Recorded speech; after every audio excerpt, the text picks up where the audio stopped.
On va poser Machine avec le comme goulot. ça. Là. Là, ici, là. Voilà. Puis tu fais la marque. Donc après tu fais comme tu veux. Tu peux faire comme ça, des formes, ou tu peux faire rond, ou tu peux faire... C'est toi qui vois comment tu veux que ça vienne devant. Ah oui. Mais moi, je regarde pour ça. Ok.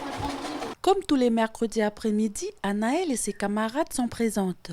Pour cette année, un des objectifs du club est de se perfectionner sur la forme de couture et sur les motifs. On a amélioré depuis notre style de couture. Donc bien sûr, on s'inspire de toutes les professionnels qu'il y a maintenant. Donc on a beaucoup de mamans ici qui cousent, donc nous on s'inspire de leurs modèles pour essayer de faire évoluer les nôtres. Comme ces nouveaux motifs qui ont été réalisés par les garçons. Parmi ces enfants, beaucoup se sont inscrits depuis l'an dernier et d'autres, comme Anaëlle, pratiquent pour la première fois ces activités. Donc on va coudre tout le long là ici. Donc on baisse d'abord l'aiguille. Vas-y, encore. Vas-y, baisse le pied de biche. Ça. Oui. Maintenant tu fais une couture droite. Tu appuies doucement sur la pédale. Oui.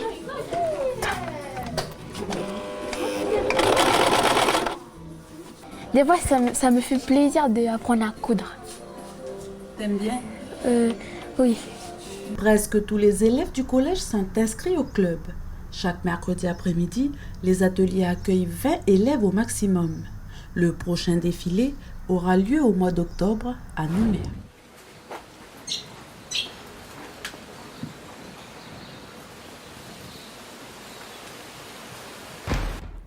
C'est un triplé gagnant pour Go to Back d'Odile Dufaux. Le court-métrage remporte le prix de l'agence du court-métrage, le prix NC La Première du meilleur court-métrage, ainsi que le prix d'interprétation remis à Michel Casoligna. L'autre gagnant de cette soirée, c'est Benjamin de Los Santos, qui repart lui aussi avec 3 nautiles. Celui du meilleur très court-métrage Movielis pour Coller 2, mais aussi le prix spécial du jury Province Sud et le prix CNC pour 9 grains, premier épisode d'une série de fiction calédonienne. Je vais faire bien pire. Encore au palmarès, nous avons eu le collège de Champagnat qui remporte le Nautile d'Or BNC Jeunes Talents pour Fort Passoire à la poursuite du trésor de la mer Crédit. Et le prix du public NC La Première du meilleur clip revient à Maeva Gilson pour sa chanson Je, un clip réalisé par Satu Van Helen. 18 nautiles ont ainsi été décernés sur l'ensemble des projets audiovisuels.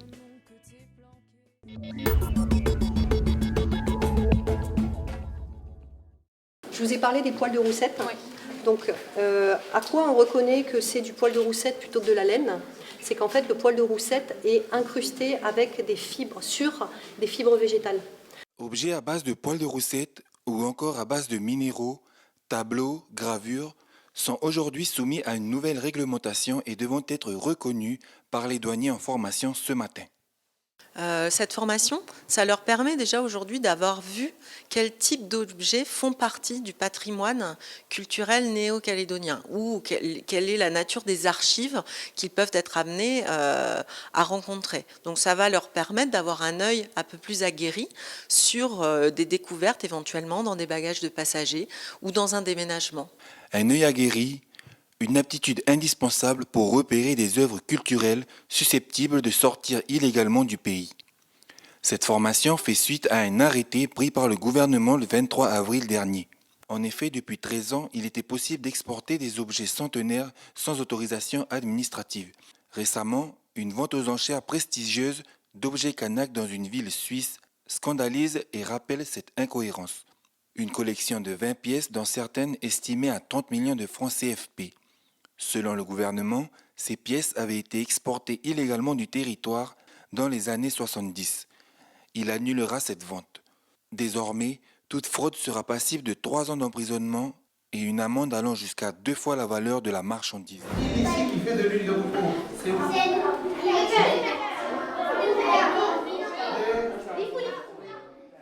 L'association Canoe One Project sensibilise sur l'environnement les élèves grâce aux pratiques ancestrales des pirogues.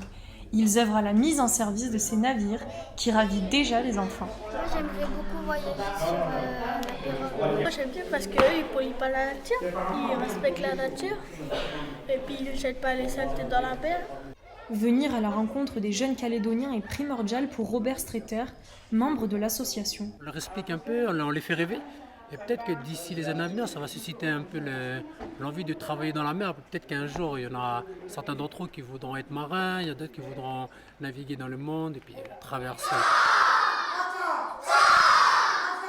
C'est seulement sur l'île des Pins que les pirogues continuent d'exister.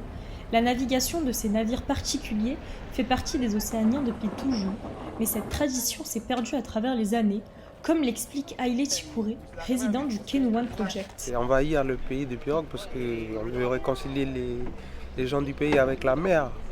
Il y en a qui sont déjà dessus, mais on veut que tout le monde, on veut que ça fasse partie à nouveau de la vie de chaque personne qui vit ici au pays.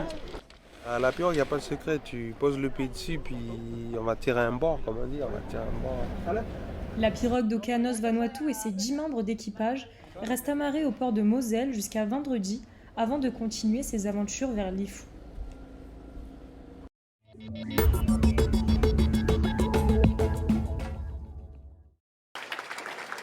l'a dit, Nouméa, première ville de France, première ville de Nouvelle-Calédonie, partenaire du WOM, Mosquito Programme. Et c'est moustique équipé de Wolbachia sur Nouméa dès maintenant. Bravo. Aujourd'hui, pour ce premier lâcher symbolique, 500 moustiques porteurs de la bactérie Wolbachia sont lâchés.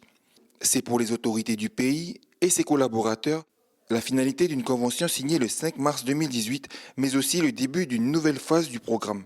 Dans quelques semaines, il va y avoir des lâchers de moustiques opérés donc une fois par semaine sur les différents quartiers de Nouméa, puis reproduits donc chaque semaine. En parallèle, on suit la progression de cette population de moustiques, on l'évalue régulièrement et quand on estimera que cette population est suffisamment installée, on arrêtera les lâchers, on continuera le suivi et d'ici la fin de l'année, début d'année prochaine, on devrait déjà voir une réduction du nombre de cas, au moins sur la zone localisée de Nouméa. Wolbachia est une bactérie naturelle que l'on retrouve dans bon nombre des insectes calédoniens et même sur les fruits que nous consommons. Une preuve qui pour les scientifiques démontre bien que la bactérie ne présente aucun risque pour l'homme et pour l'environnement. Cette bactérie a aujourd'hui été introduite dans l'Aedes aegypti calédonien.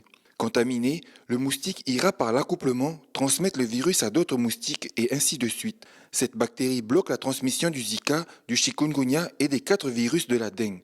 12 pays ont déjà expérimenté ce procédé avec succès et toujours avec l'approbation de la population. À Nouméa, ce sera plus de 3500 points de lâcher, soit un lâcher de 100 moustiques tous les 100 mètres sur une période de 6 mois.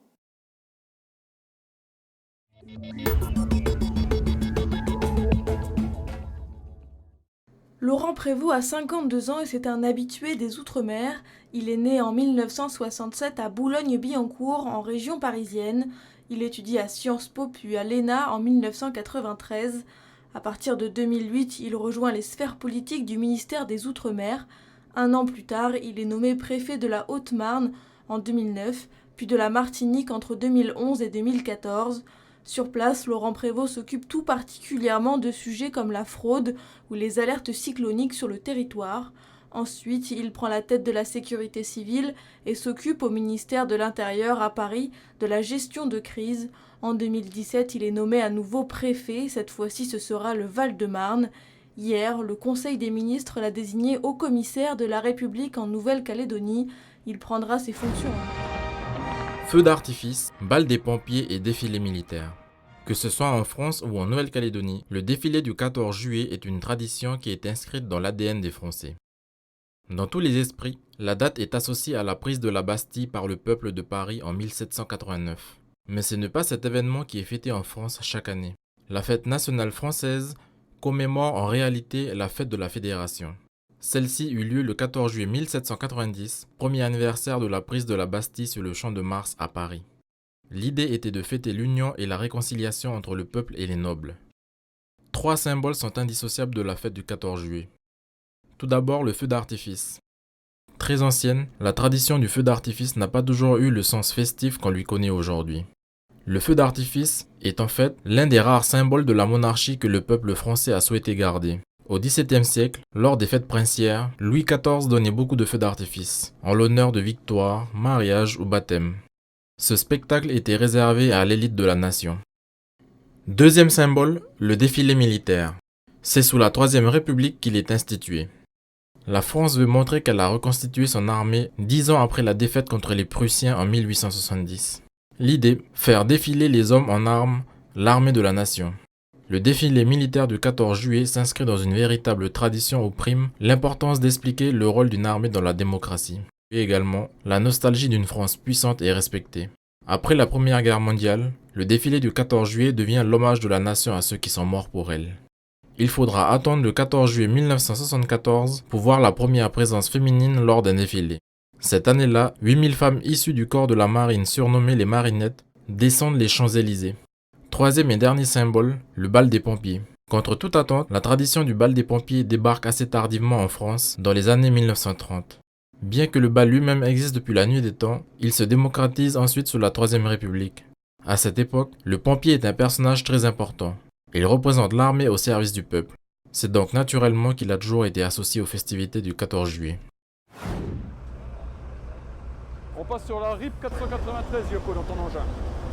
Ouais, 21 ici, écho, reçu fort et clair.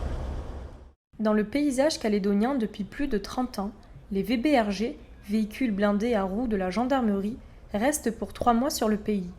Ces blindés sont dédiés à maintenir l'ordre et sont principalement déployés en Outre-mer. Le capitaine Oria est à la tête de l'escadron 18/1 de Versailles-Satory. Les 7 escadrons de Satory se relaient tous les 3 mois environ pour assurer le pilotage des VBRG, des VAB, leur entretien, les épreuves de roulement et maintien en condition opérationnelle de ces engins. Hier soir, c'était la grande répétition de la fête nationale. Ces géants bleus défileront aux côtés des forces armées. Ils seront au total près de 600 à défiler pour les Calédoniens dimanche matin. Nous allons prendre l'avenue Foch en contresens. Cette fois-ci, on est autorisé pour remonter, passer devant le musée. Et ensuite, pour nous, ce sera terminé. C'est toujours une grande fierté de défiler, de montrer les engins que nous avons à disposition. Et les personnels sont fiers de représenter la gendarmerie sur un défilé du 14 juillet. Une remise de décoration sera aussi prévue lors de la cérémonie militaire.